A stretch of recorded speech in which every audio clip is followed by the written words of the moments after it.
YouTube, and welcome to WedSNESday! So you remember how I said the next video was gonna be Super Mario Kart? I lied. Super Mario Kart Street Fighter 2. I can't make videos for that. I really can't. Heck, I got like halfway through the Star Fox one before I decided to scrap that. But Secret of Mana? I can do Secret of Mana. You know, it's an RPG made by Square. There's no way I can't do that. Heck, it might even have a storyline in it. Story, yes. Gameplay? No. Okay, so first things first. If this game is any type of special to you, you had better exit out of the video right now because I am going to tear into it. But one thing that I will not tear into under any circumstances is the music, because it is up there with Neil deGrasse Tyson's Sweet Caroline. However, the first sound that we're greeted to is not music, it's Square's logo, which I feel is like some sort of weird demonic mating call or something.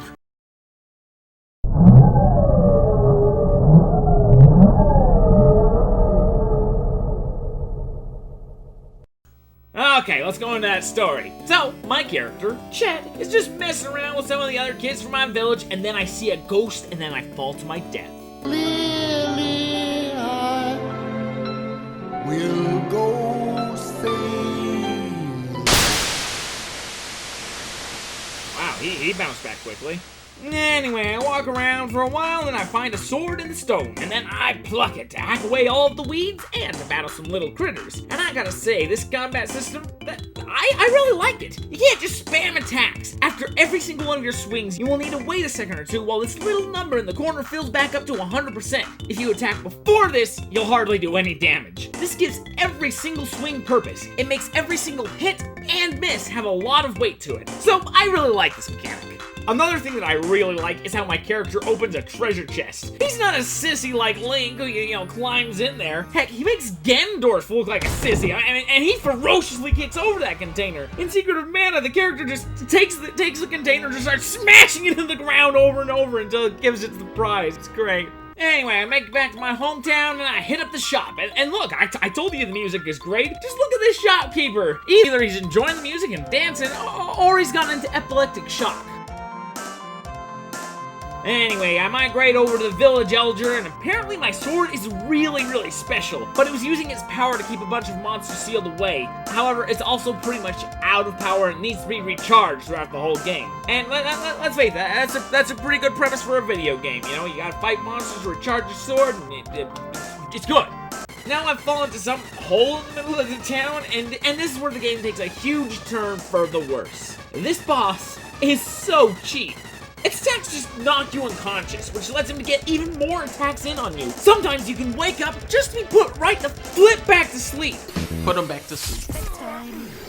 Good night. Oh, and on top of that, the attacks are freaking unavoidable. Dodge it. Just kidding. Naturally, anyone involved with this sort of a fight will just die. But on the other hand of the cheat scale, every time you die, you hear this voice, and this guy will bring you back to life, so you can't die. But you can't kill the guy because you keep getting knocked unconscious. It's just over. You know, it's an endless cycle of nonsense.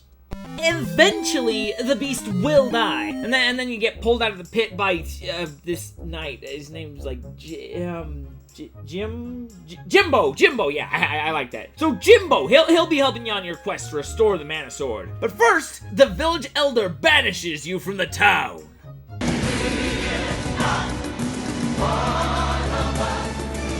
So now I need to head over to the water temple, and how do we transport there but by cannon? No, Helen! I wish I spent more time in the office! So I get to the water lady, and she gives me a spear and my next quest. So what she wants me to do is go to the town of the dwarves, and along the way, I hone my skills with the sword. However, I got ambushed by every single one of the flower enemies. Ah, frickin' flower! Death flippin' flower!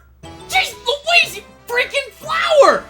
Eventually, I made it to Guy's Navel, and I headed on in, and I spent about an hour killing goblin kids until I realized I'm stuck. What do I do? Apparently, there are these skulls on the wall, and I need to hit them with my sword to make the next path open. This is so stupid, and it's common. This game isn't happy with just making gorgeous environments. Sometimes, for no reasons, one of the flourishes on the wall is a button that can be pressed. And this was a common trope that tricked me up so many times in this game. These skulls do nothing, this little wall decoration does nothing, but this one needs to be attacked. And if you don't know that, you lose. What were you thinking, Miyamoto?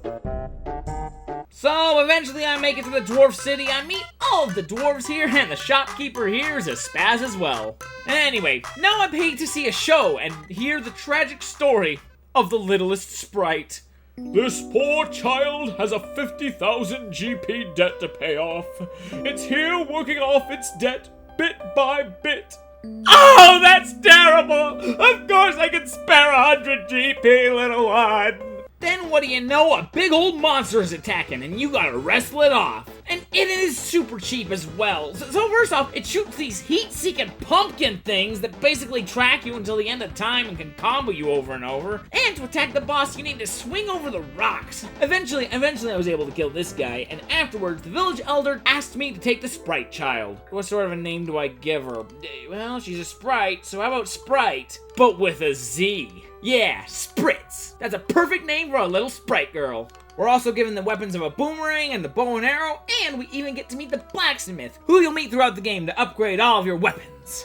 Next, we go over to a town where everyone is mind-controlled, and we see a woman run away in a fit. And we follow her to the forest, and in the forest, Spritz is gunned down almost immediately. I managed to survive to the end of the area where I get transported to the cheapest boss fight yet.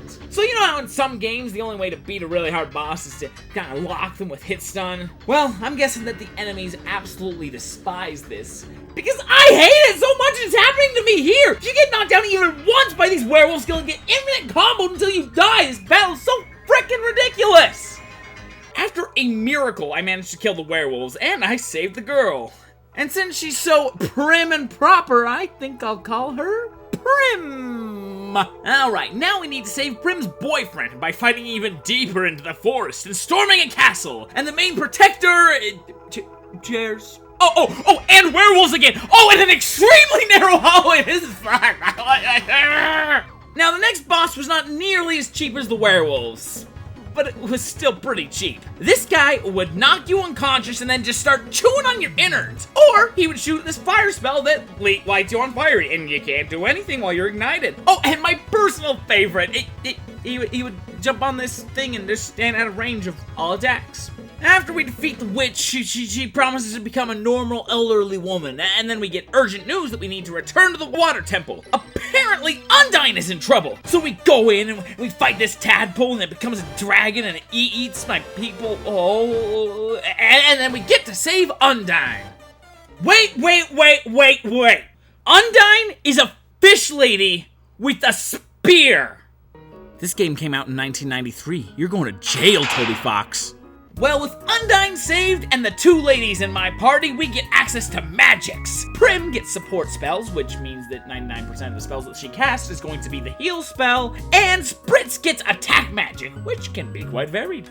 So we head back to the dwarf town, and I use magic so we can get into the old catacombs, and it was pretty easy in there until I got to the boss and got absolutely cremated. He just spams this fire, and I ended up dying. What I had to do was go back into the dungeon and actually use Spritz's magic so I could level her up. For some reason, as soon as you level up once with her thing, it made a world of difference. You know, we went from a slow and painful death to a decisive victory. It's so decisive that I apparently bolded the word decisive. That doesn't look spelled. Is that spelled right? With his defeat, we saved Gnome, which is basically the Earth God, which gave Spritz Earth Gem. And now I'm gonna guess this is where the game gets good. I'm actually leveled up enough to feel pretty strong and have some fun magic and weapons. The bosses aren't too cheap, and I have a fun time tearing through the next few parts. The next area had zombies and tomato men for like 40 minutes, and then we fought Donald Trump.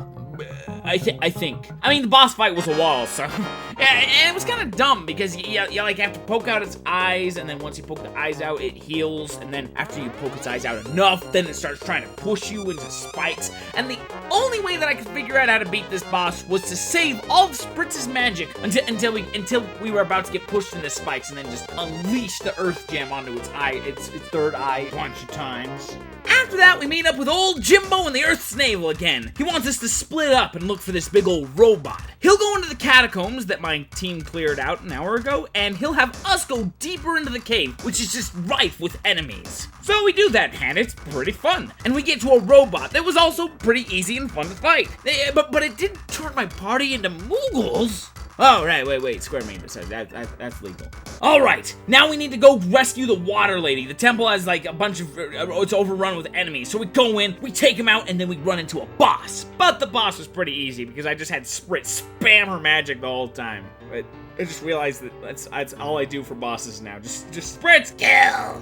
And now we need to go straight to a forest without hitting up an inn, and therefore I can't refuel the MP, so Spritz cannot just like nuke the bosses, and that's pretty hard to defeat a boss without just spamming it. But fortunately, I have this walnuts. They cost like 1,000 a piece, but for you, boss, I'll make an exception. Also because that's like now chump change. Just somehow I went from like destitution to real estate mogul. So after fighting in the forest, we ran into this snake, and I really like the snake because Spritz's magic did hardly any damage to it. And so it killed Spritz and Prim, so I had to very skillfully dodge all of its attacks to claim the victory. Oh man, it was a lot of fun. And then the game takes another turn because it's too easy now. Every boss I just nuke. This was the last. Hurrah. After this, we meet Spritz's grandpa, who gives us wind magic, and then tells us to go, like, to the mushroom people. And it's here that we meet King Truffle.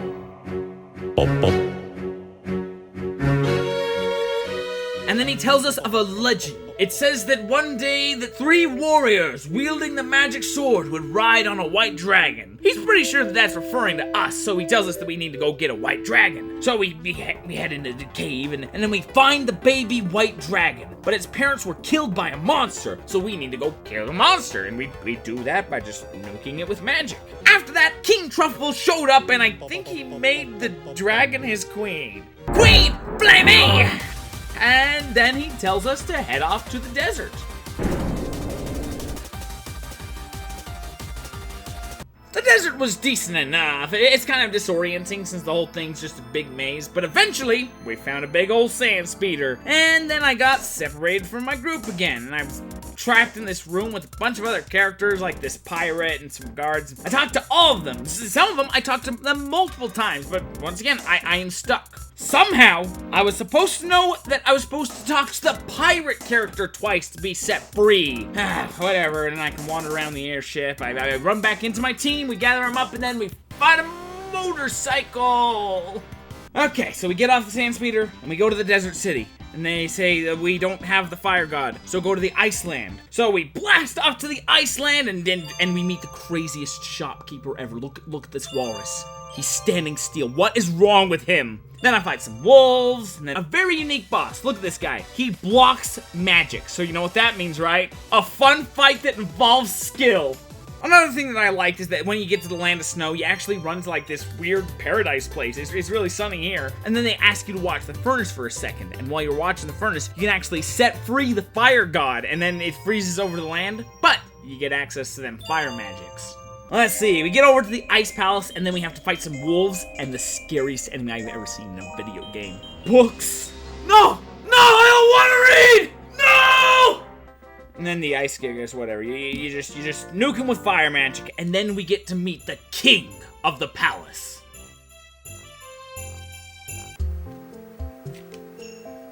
Santa Claus. How? Do you have any idea how many Christmas decorations I had to go through just to find the stocking? Yeah, like, apparently he wanted to grow the greatest Christmas tree of all time, so he stole the fire seed from the fire temple. So we take it back, we go back to the desert, and we return it. We're heroes. We're great. Now there's like a series of boss fights. Like, none of them are too important. Like, we go to the enemy empire, and then we find some rebels who are like fighting the government, but then like all the bosses they're just reskins now. Like, now we don't even have like unique bosses. Like, we even fight that biker boss again, but when the biker dies, the castle that we were fighting on starts collapsing. But fortunately, King Truffle and Queen Flamey are here to rescue me. And honestly, the game gets even worse from here. So, we go back to the Mushroom Kingdom, but now we have Fellaini, who can fly us wherever we need to go. We don't use the cannon anymore. You see, the cannon had this problem where it cost 50G, but it sent you exactly where you needed to go. Now they just say, fly off to the next area. They don't really give you directions. You just have to magically know. I mean, the map is absolute garbage, and it takes like a minute to load, but you fly around, and it's hard. It's hard. I don't know how anyone ever beat this game without the freaking internet, but I go, and then this bird tells me to go on like a billion quests to find the Great Sage, but there is no Great Sage. You just go to, like, and you unlock magics. Some of the places are long, some of them are really short. Some have no enemies, some have enemies that are really annoying. Oh, that's another thing! They've added in these foes! Like, most of your foes just have really high evasion, and so you just miss for no reason. Even if your sword clearly hits, it's like, that's a miss. So it completely ruins the fun, innovative combat system. And while we're nitpicking on innovative systems, the inventory for the system is complete nonsense. It is so hard for me to grasp. I did not fully understand until like the last hour of this game. Another thing I want to mention is, since we just went through like a bunch of dungeons, after you beat the boss and you clear it out, and then you like get the seed and you power up your sword, you have to walk out of the dungeon. Like you need to just walk out. There's no more enemies. You just have to walk through the entire dungeon with it. It's a waste of time. There's no gameplay. There's no fun. There's no reason to play this game. Okay, so after all of the bird's quests, the Great Sage says, your final quest is to face yourself. So we head into the final sanctum, and then there was a bunch of basic enemies, but I just walked past them because, you know, attacking them is worthless because they're immune to all the attacks. But by the way, the guy wasn't kidding when he said you're gonna face yourself. It was actually us. It was reskins of us, and I thought it was pretty fun to fight reskins of ourselves. And that's the last cool part of this game. The rest of it is just a chore. Huge areas that just drain you of resources, have counterintuitive puzzles. I could not care. Okay, so we get to this forest, and there were like 3 areas where it said, go and fight the dragon to the left. And the only sense of balance that this game has is that you can't carry more than 4 of any item, so I have to be a little conservative with my spells, but I went and I used the freaking cherry, the walnuts, I don't kill the bosses, and then we see the mana tree we've been chasing this the whole time, and then it gets exploded, and then I talk to the tree, and if you think that's stupid, just get a load of this. That was your father, Seren. I was his wife, and your mother.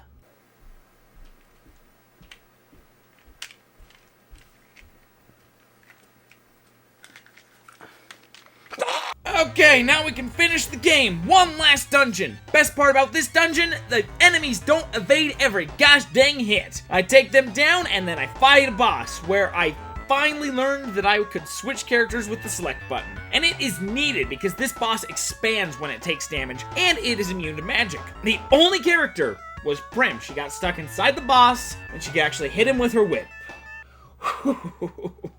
Fight some more foes, and then boom! The Lich steals Prim's boyfriend's body, but then he kills himself. Then we just magic nuke the boss, and he dies, and it's time for the final boss.